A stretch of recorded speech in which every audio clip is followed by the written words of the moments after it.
ঘড়িতে এখন প্রায় 2:25, সেই সবে ফিরলাম কলকাতা দিয়ে। গোল পার্কে গিয়েছিলাম, আজকে ছেলের ইন্টারভিউ ছিল।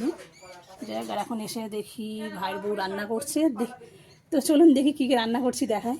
এখন চলে এসেছি রান্নাঘরে, রান্না হচ্ছে। কি কি রান্না হচ্ছে আজকের? আমাদের সাধারণত বাস্তু পুজো, পয়লা মাঘেতে বাস্তু পুজো হয়। আর আজকের আমাদের দিনে আমাদের বাড়িতে প্রত্যেক বছরই খিচুড়ি হয়। কি কি হয়েছে এখানে? খিচুড়ি আর আলুর দম। এই যে এখানে খিচুড়ি আর এখানে হচ্ছে আলুর দম। আলুর দম বসিয়ে দিয়েছে। আজকের আমাদের বাড়িতে সাধারণত বাস্তু পুজো, পয়লা মাঘ। আর আজকের দিনে প্রত্যেক বছর খিচুড়ি হয়, খিচুড়ি আলুর দম সবজি যা হয়।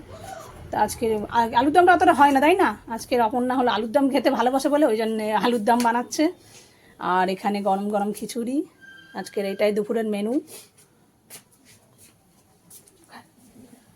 তো চলুন